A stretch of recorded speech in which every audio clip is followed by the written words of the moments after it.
The first challenge of Star Citizen starts before you even get into game. What starter ship do you go with? With so much information online, with wildly varying opinions from every man and his dog, it can be confusing to make the right choice.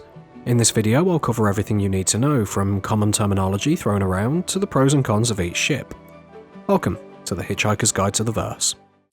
Quantum travel initiated.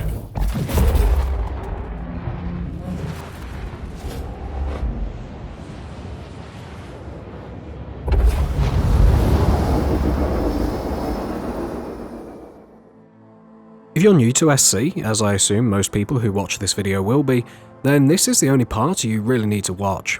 Simply put, there are only two options that you should be considering: the Aurora and the Mustang Alpha. I'll be blunt, you can spend more money to upgrade your ship whenever, with no penalty, but you cannot downgrade and get your money back. Yes, the common answer to this question is the Cutter or the Pisces or the Titan, but here's the thing, SC is a game that is far from finished. It's buggy, it's in a constant state of flux, and simply put, you may find that it's just not for you after a while. Do not spend more than the absolute minimum unless and until you feel that CIG deserve it. You can earn everything in-game and should always keep that mindset. Finally, on the spending front, try to do so when there is a referral bonus event. If you have a friend with the game already, using their code during such an event will net you both a bonus. I've personally ended up with a Dragonfly hoverbike, hell, even a full Aurora spaceship as a result of these. Don't have a friend's code to use? I'll always be grateful for anyone using mine, which is linked below, but maybe show some love to a random player and search for a randomizer. Of course, if you do buy outside of these events, still use a code, as it gets you a few starting bonuses regardless. With that said, which of the two?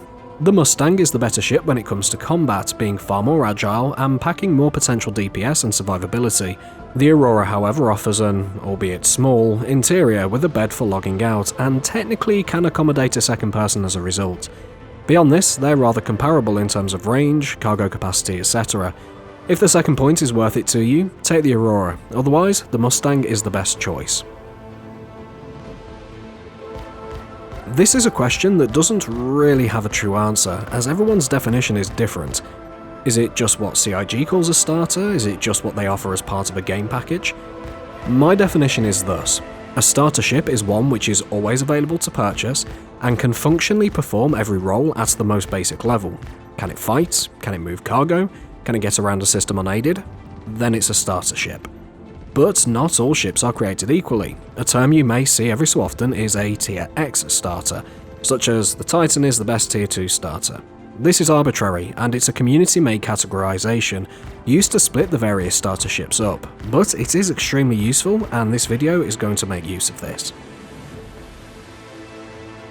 On that vein, the Tier 1 starters. There are 5 choices here, being the already mentioned Aurora and Mustang, as well as the Pisces, Cutter, and 100i. This is an interesting tier. If combat is your forte, then the Mustang remains your best choice. If you tend to shy away from fighting, then the Cutter is the new king thanks to its great interior amenities, 4 SCU of cargo or space for a small bike, and its great tankiness. The Pisces is smaller and better at fighting back, and it does keep the carrying capabilities of the Cutter, but it sacrifices the amenities, making it a much harder sell now. The 100i, whilst undeniably a beautiful looking craft, lacks anything worth singing about. It has a bed, I guess? It does have better range as well, thanks to its improved fuel scoops. Now for the Tier 2, which is where I think most people will end up. You have 5 choices here, in the Titan, the Intrepid, and the Suelin. Even though they're not part of a game package, I'm also going to include the 300i and Reliant Core here, as they're always available to upgrade, which is the only way you should ever end up with one of these ships, and are worthy of mention. The Titan is often touted as the best starter ship, and for good reason. This ship is still, 7 years later, my daily driver. Able to excel as a light fighter thanks to its strong weapons loadout and agility, whilst capable of moving 8 SCU of cargo or a small vehicle, as well as offering a bed, this is truly a jack of all trades and pretty close to a master of many. The 300i is much like the Titan. It is slightly worse in some aspects, but it excels in others. Aesthetically, some may find it more attractive, but it loses the size on the nose hardpoint, and it can't carry a small vehicle, but it also does offer a kitchenette and a toilet, as well as a weapons locker.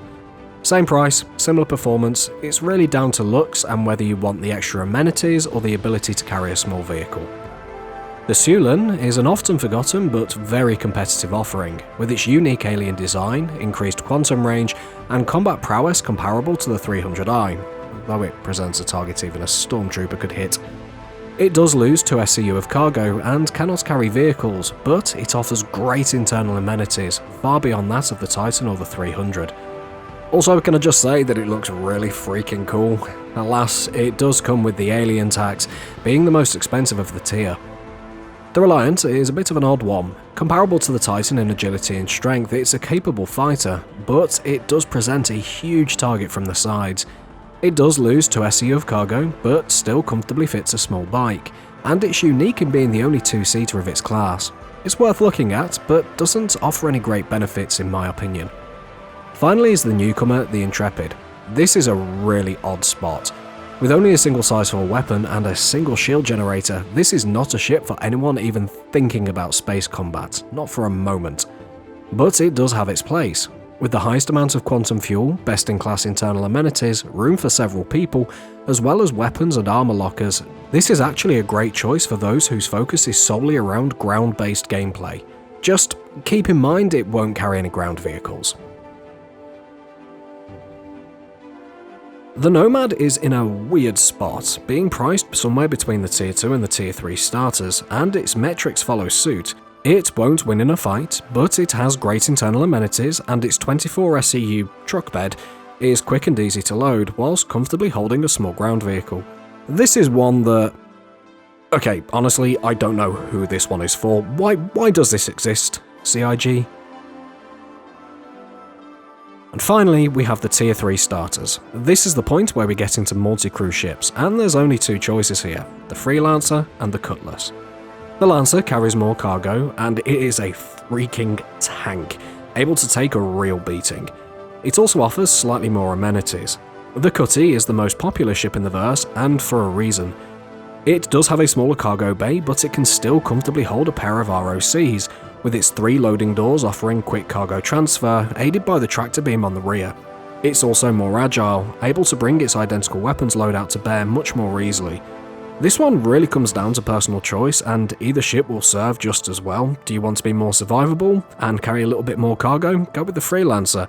Do you want easier cargo loading and want to be able to deal a bit more damage in combat? Go with the Cutlass.